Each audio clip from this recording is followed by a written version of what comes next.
Esses olhos bem negros, cara, que bicho maravilhoso. Que bicho é esse? O nome científico desse cara é Dracena guianensis. Existem duas espécies desse animal no Brasil, uma que vive, esse bicho adora água, está sempre associada a banhados. Existe uma espécie amazônica que é essa Dracena guianensis. Existe outra espécie que é lá do Pantanal, que é a Dracena paraguaiensis. São muito similares os dois animais. Se eu não me engano, lá me pareceu os animais um pouco maiores, mais avermelhados. Mas pode ser impressão minha, enfim.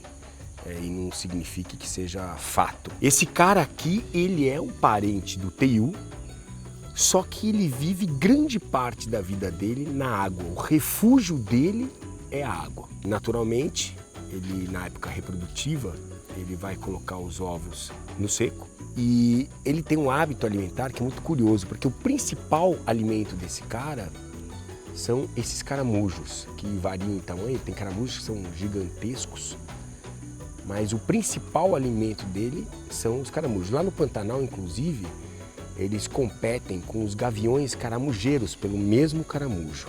No Pantanal, esse cara é conhecido como víbora do Pantanal, enquanto que aqui na Amazônia eles chamam esse bicho de jacuruxi. Esse bicho aqui, diferente do teiu, o teiu tem uma mordida muito vigorosa. Esse bicho também tem uma mordida vigorosa porque, como eu falei, o principal alimento dele são esses caramujos. E para comer a lesma que vive dentro do caramujo, a concha é muito dura. Então ele tem que jogar lá pro fundo da boca.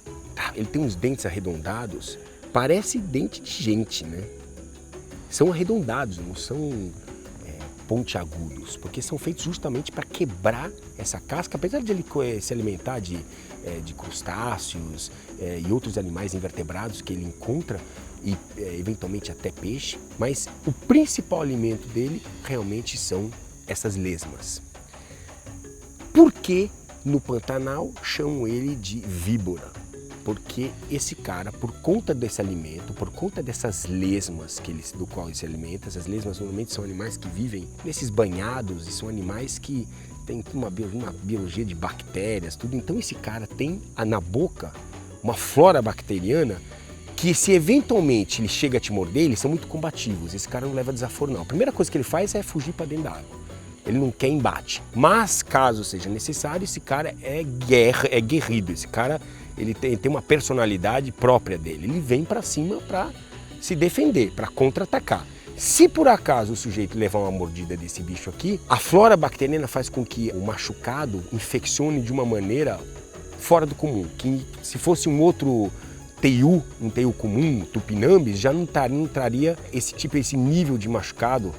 Seria apenas um machucado de uma mordida. Aqui não. Aqui existe toda uma infecção associada a essa mordida, por isso que lá eles chamam de víbora do Pantanal. Aliás, é muito mais comum você encontrar lá a víbora do Pantanal do que o jacuruxi aqui na Amazônia. É mais fácil de você enxergar, especialmente por conta na época da seca, quando seca, que lá realmente os banhados secam completamente, ficam só os rios, e aí você consegue enxergar esse cara tentando sempre buscar alternativas, né, onde ele vai encontrar alimento, e aí ele circula mais. Você, como o Pantanal é mais aberto, a floresta amazônica ela te engole, o Pantanal é um cerrado, né, aberto, então você consegue ver a fauna mais facilmente. Tem gente que chama ele também de lagarto jacaré, por conta, se você olhar o dorso desse animal aqui, ele lembra realmente o dorso de um jacaré. Os lagartos, ao contrário das serpentes, que são completamente surdas, você tem um ouvido externo aqui, que você é bem evidente, enxerga bem. Ou seja, esses caras escutam muito bem. E ele tem uma língua bífida. Aliás, bem bífida, um V bem aberto. Repara só, eu não tinha visto não, olha só como é aberto esse V.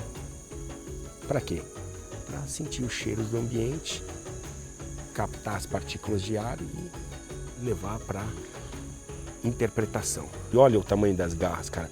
Escala muito bem, umas garras muito fortes, bem pontiagudas.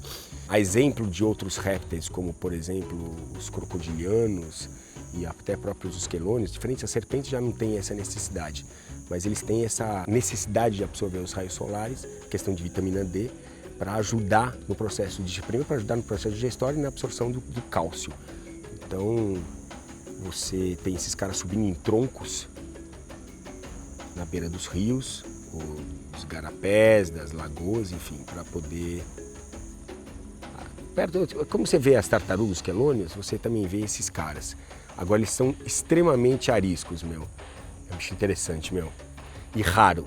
É um daqueles bichos, estava falando até com um biólogo trabalhando aqui no Serpentário, é um bicho icônico, é daqueles que você tem que tirar uma foto. É um bicho que chama a sua atenção. Para quem conhece, sabe que não é um bicho fácil da gente ter esse contato próximo, então a gente valoriza isso. A pálpebra ela roda de baixo para cima para proteger fisicamente o olho, mas ela tem uma membrana que é como se fosse uma máscara de mergulho, um óculos de mergulho, que quando ele vai para baixo da água, ela fecha. Pode reparar que ela fecha antes, olha. Esse bicho ocorre no Brasil, Colômbia, Equador, Peru, nas Guianas. Esse é o bicho. Dracena guianensis, ou jacuxi.